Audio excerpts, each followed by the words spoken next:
What's up guys? Meron po pala dito ang Raider R150 Fi.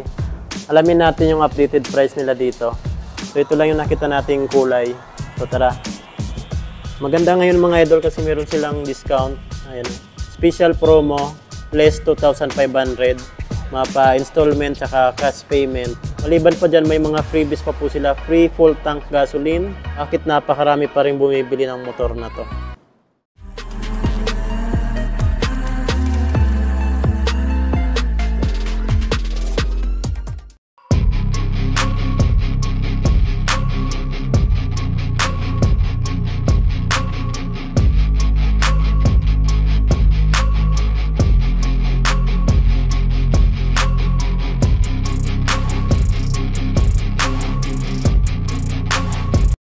What's up mga idol? Chris Ride Motovlog nga po pala. For today's, nandito ngayon tayo sa DES Duwixam Incorporated. Tingin po tayo ng mga motor nila dito.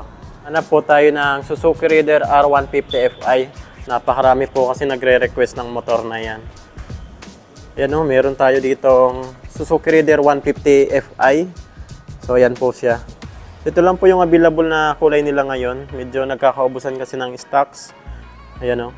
Ito lang yung nadatnan dito natin na Raider R150 Fi.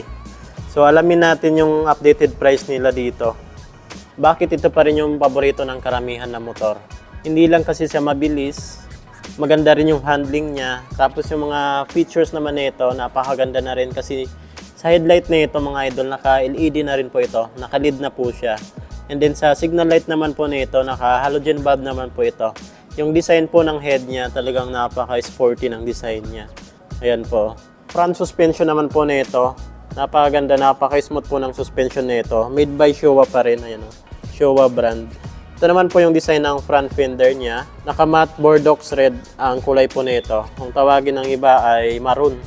Sa braking system naman po nito, maganda po ng braking system nito kasi napakalapad ng disc niya. Maganda yung kapit ng brake niya, naka-dual pot piston caliper po siya. Hydraulic disc brake. So sana maglabas din si Suzuki Raider 150 ng naka-ABS kasi medyo nahuhuli na siya.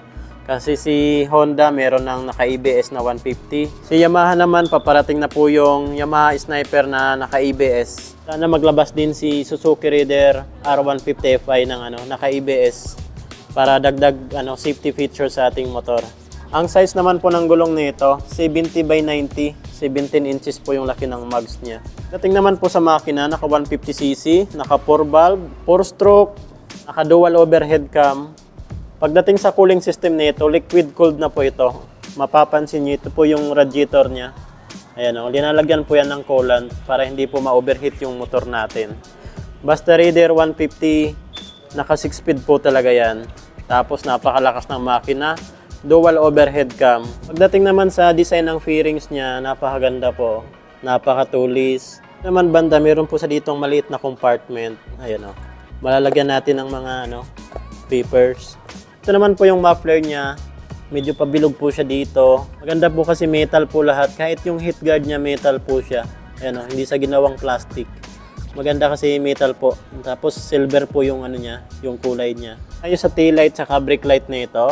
Tiningnan po natin pa side, napakatulis niya rin mga idol. Ayan o. Napaka-sporty ng pagkaka-design. Dito medyo may kaliitan lang yung niya. Itong handlebar niya. Plastic po siya. Itong grab bar niya dito.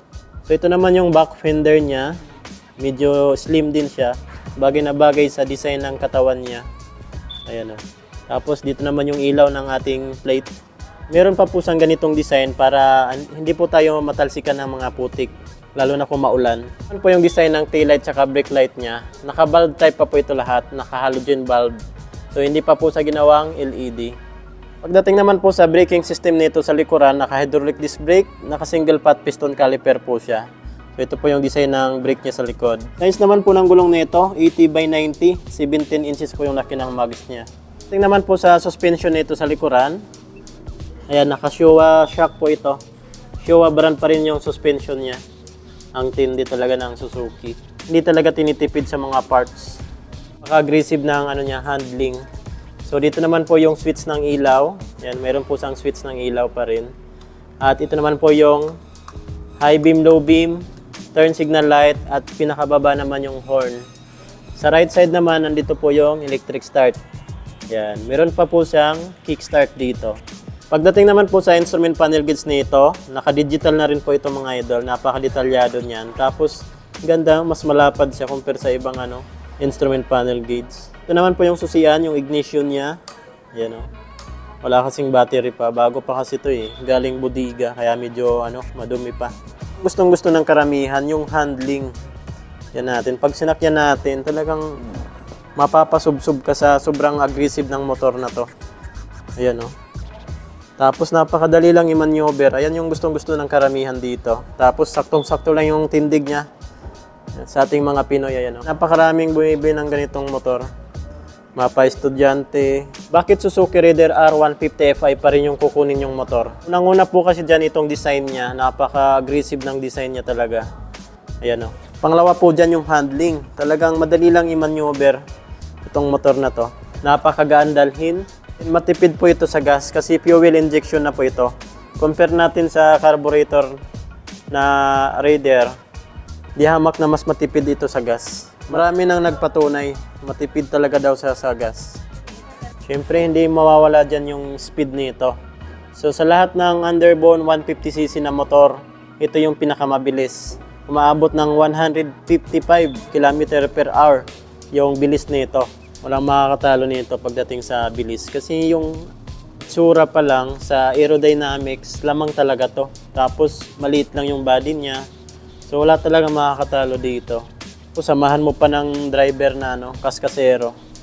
Tapos magaling sa circuit, magaling mag-drive talaga. So number 1 talaga yan, Raider R150 Fi. Alamin naman natin yung updated price nila dito.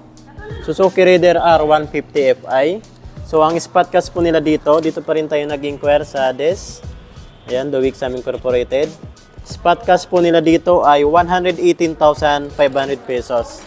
So, yan na po yung cash price nila dito. 118,500 pesos. So, dumako naman po tayo sa installment update nila. Installment update, medyo malabo yung nila pagkasulat. Pagdating naman po sa installment update nila dito. So, ito po yung minimum down payment. 12,000 po ito. Medyo malabo lang pero 12,000 po ito. Sa 3 months, 36,367. Sa 1 year po nito na installment ay 10,978. So rebates pa yan ng 200 pesos. Yan po yung 1 year niya, 12 months. Sa 2 years naman po nito, 24 months, yan po. 6,457. 36 months, 3 years ay 4,950. So, rebates pa po yan ng 200 pesos. So, mga na lang to, 4,700. Yan, 4,700 na lang to mga idol. Kasi rebates pa naman ng 200 pesos. Minimum down payment, 12,000 yan. Sa mga nagtatanong naman kung 30,000 yung down payment natin, mas malaki yung down payment. Ito naman po yung monthly niya. Ayan o. Sa down payment nito, 30,000. Ayan, 30,000 po ito, hindi lang nalagay. So, ang 1 year po nito, kapag 30,000 yung down payment, ay 9,190. Sa 24 months naman po nito, 2 years ay 5,419. And then sa 3 years, 36 months ay 4,162. Kapag po yan, 30,000 yung down payment natin. So, yan na lang po yung monthly niya. So, rebates pa yan ng 200 pesos. Kaya magiging 3,000, na lang to, 3,900. Ayan o. Tapos sa mga freebies naman po nito, meron po silang free helmet, jersey, TPL insurance, 3 years LTO registration. So maganda ngayon mga idol kung bibili kayo kasi meron silang special promo. Less 2.5, ayan o, para dito sa Raider R150 Fi.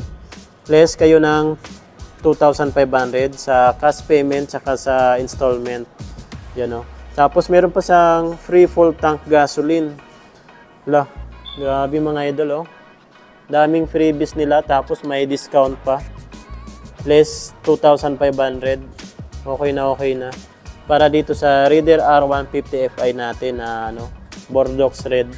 Wala pa kasi yung mga ibang kulay ng Raider R. So, update ko lang kayo kung may mga bagong kulay. Sarap nito i-maneuver. Napakabilis ng motor na to. Matipid sa gas. At magaganda na rin yung mga features na ito. Naka-LED headlights. Naka-digital na rin yung instrument panel gauge niya. Hydraulic disc brake. dual part piston caliper. At ang cooling system po nito mga idol ay liquid cooled na. So ayan po yung mga gustong-gusto ng karamihan kasi liquid cooled. Hindi ka mag-aalala na baka mag-overheat yung motor natin. So sa design, mas compact, mas slim, mas sexy. Okay na okay po sa ating mga Pinoy yung tindig nitong motor na to.